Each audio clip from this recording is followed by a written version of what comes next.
Nesses tempos de pandemia que não podemos ainda viajar fisicamente, que bom que eu ainda tenho alguns arquivos para podermos fazer o Vamos Viajar. E a pergunta de hoje, para onde vamos viajar? Nada mais, nada menos que para Paris, a capital da França, que é uma importante cidade europeia e um centro mundial de arte, moda, gastronomia e cultura. A sua paisagem urbana é cortada por avenidas largas, lindas praças e pelo rio Sena. Não é exagero, porque tudo o que dizem de Paris é verdade. E uma viagem para lá, sem dúvida, se torna inesquecível. Habitada por mais de 2 milhões de pessoas, a capital da França tem um conjunto arquitetônico deslumbrante.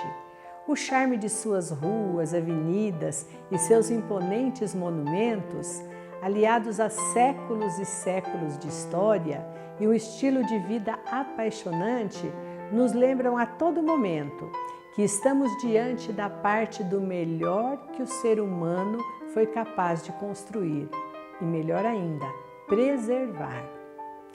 Paris é cortada pelo rio Sena ao longo de quase 13 quilômetros, sobre o qual ergueram-se 37 pontes, algumas com verdadeiro status de atração turística, com construções e monumentos simplesmente deslumbrantes. Paris é conhecida como a Cidade Luz, mas também a cidade das artes, das grifes famosas, da boemia, da gastronomia, da fotografia, dos filmes e séries de TV. Por tudo isso, Paris está entre as cidades mais visitadas do planeta. Começando agora a explorar os seus pontos turísticos, vamos falar da Praça de La Concórdia, com o seu famoso obelisco vindo do Egito no século XIX, a sua ampla esplanada e as lindas fontes, que já foram cenários de diversos filmes e que é um verdadeiro cartão postal da cidade. Mas ir a Paris e não ir à Torre Eiffel é como ir a Roma e não ver o Papa.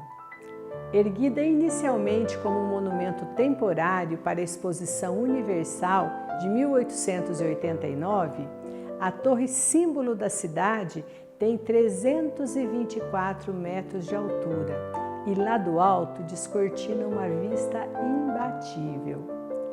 Considerada a atração mais visitada do mundo, ela atrai quase 7 milhões de pessoas por ano.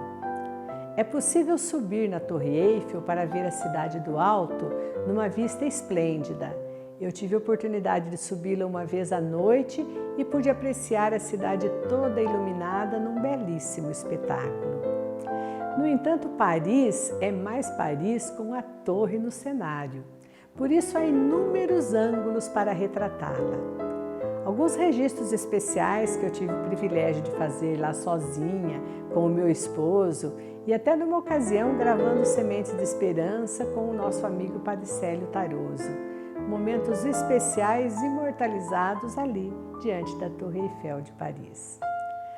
Tão famoso quanto essa torre é o Arco do Triunfo, estrategicamente localizado na Étoile, a rotatória de onde partem 12 avenidas, sendo uma delas a Champs-Élysées, a avenida mais famosa e charmosa de Paris. É o monumento mais representativo de Paris, com 50 metros de altura e uma base de 45 metros por 22 metros, o Arco do Triunfo representa as vitórias do exército francês sobre as ordens de Napoleão Bonaparte. A construção do Arco do Triunfo durou 30 anos. Napoleão ordenou a sua construção em 1806, ao finalizar a Batalha de Austerlitz. O Arco do Triunfo foi testemunho de inumeráveis momentos históricos, entre os quais podemos destacar a passagem dos restos mortais de Napoleão em 1840 e os desfiles militares das duas guerras mundiais, em 1919 e 1944. Na base do Arco do Triunfo, os turistas podem encontrar a Tumba do Soldado Desconhecido, um monumento erigido em 1921 com uma chama sempre acesa. Representa todos os franceses que morreram na Primeira Guerra Mundial e que nunca foram identificados. Nos 4 pilares do arco estão gravados os nomes das batalhas vencidas pelos exércitos napoleônicos e os nomes de 558 generais franceses, alguns dos quais morreram em combate e seus nomes estão grifados. Outro monumento importantíssimo é o Museu do Louvre. O que dizer dele? O museu mais famoso do mundo, que atrai milhões de turistas para ver as suas famosas obras-primas, como a Mona Lisa de Leonardo da Vinci, entre tantas e tantas outras. Há cerca de 35.000 peças em exposição permanente dos mais diversos artistas e lugares. E no coração do complexo, na área externa, está a pirâmide do Louvre, toda envidraçada, embora ela chegue a destoar do antigo prédio. A pirâmide e o seu átrio subterrâneo, onde fica o centro dos visitantes, ambos foram inaugurados em outubro de 1988. Vejam quanto é recente esse monumento comparado com toda a história de Paris e do Museu do Louvre. E estar lá e fazer alguns registros também imortalizou o momento para mim, inclusive gravando em frente ao Museu do Louvre. Mas na Paris dos espetáculos, um destaque nós damos para a casa de shows do Moulin Rouge, como naquele filme tão famoso. Ali também pude participar, acompanhar um show e fazer alguns registros. Mas depois de nos vislumbrarmos com tantos monumentos famosos na cidade de Paris, o Vamos Viajar também foi em busca de algumas igrejas. Como a Catedral de Notre-Dame, a igreja mais famosa de Paris. Ela que fica na ilha de La Cité, rodeada pelas águas do rio Sena. Em estilo gótico, a sua construção foi iniciada no ano de 1163 e ela é dedicada à Virgem Maria, daí o Notre-Dame, Nossa Senhora em francês. Decorada com belos vitrais coloridos que filtram a luz natural, cria um clima de misticismo em seu interior. Mas infelizmente, em 15 de abril de 2019, a catedral foi atingida por um violento incêndio, causando danos ao teto, no pináculo e nas rosáceas. Os trabalhos de reconstrução estão a pleno vapor, mas infelizmente ela está fechada para visitação por tempo indeterminado. Mas a sua vista, ainda que externa, certamente que impressiona tanto pela beleza arquitetônica como pela sua representatividade, ao lado de outros expressivos monumentos.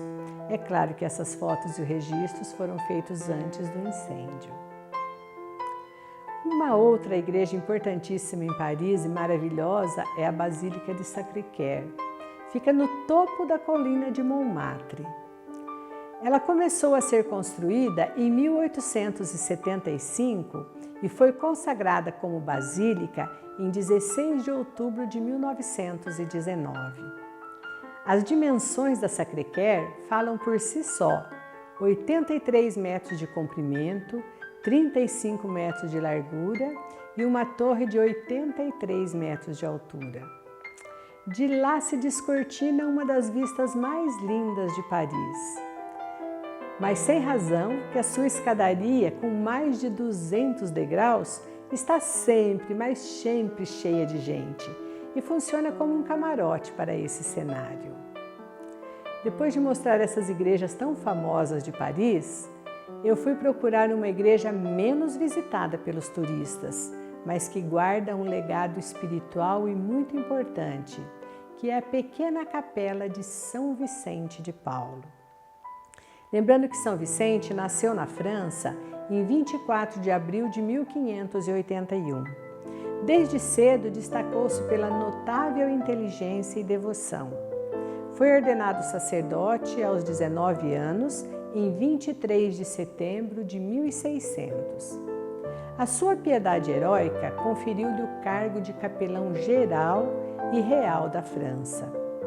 Vendo o abandono espiritual dos camponeses, ele fundou a Congregação da Missão, que são os padres lazaristas, para a evangelização do povo pobre do interior. Em 1643, o rei Luís XIII pediu para ser assistido em seu leito de morte pelo padre Vicente, tendo morrido em seus braços. A seguir, foi nomeado pela regente Ana da Áustria, de quem era o confessor, para o Conselho de Consciência para assuntos eclesiásticos desta regência. E o seu contato com a nobreza lhe favoreceu as obras de caridade, pois ele conseguia recursos materiais com mais facilidade e assim podia atender melhor os pobres. A sua vida é uma história de doação aos irmãos pobres e de amor a Deus. Nessa essência caritativa, Vicente fundou algumas importantes congregações, como a Associação das Damas de Caridade, hoje a AIC, espalhada pelo mundo todo, assim como as Confrarias da Caridade e a Congregação das Filhas da Caridade, juntamente com a jovem Luísa de Marilac, que hoje é santa também. Existem diversas biografias de São Vicente de Paulo, mas sabemos que nenhuma delas conseguirá descrever com total fidelidade o amor que ele teve pelos irmãos mais necessitados. Muitos acham que a maior virtude de São Vicente foi a caridade, mas a sua humildade ainda suplantava essa virtude. Faleceu em 27 de setembro de 1660. Foi canonizado pelo Papa Clemente XII em 16 de junho de 1737. Em 12 de maio de 1885, foi declarado patrono de todas as obras de caridade da Igreja Católica pelo Papa Leão XIII. Inspirados pela essência e a caridade de São Vicente, que tão bem exalou tudo isso, nasceram outras obras voltadas para os pobres, que é a chamada Família Vicentina, espalhada hoje pelo mundo todo. Lembrando que São Vicente está lá no Santo do Dia, no nosso canal na DATV, na playlist, vai lá que você vai conhecer um pouco mais dessa história também. Mas o corpo dele foi reconstituído em cera e está atualmente exposto à visitação pública na Capela São Vicente de Paulo, que pertence à Congregação da Missão no centro de Paris. Estive lá fazendo as visitas, fazendo alguns registros. E lembrando que o seu corpo está lá, mas o seu coração encontra-se num relicário na Capela da Medalha Milagrosa. Mas isso vai ser assunto para o nosso próximo Vamos Viajar. Paris tem muitas e muitas maravilhas. Vamos sempre tentar combinar a parte turística com a parte religiosa. Assim faremos sempre uma boa viagem. Fiquem conosco e até o nosso próximo programa.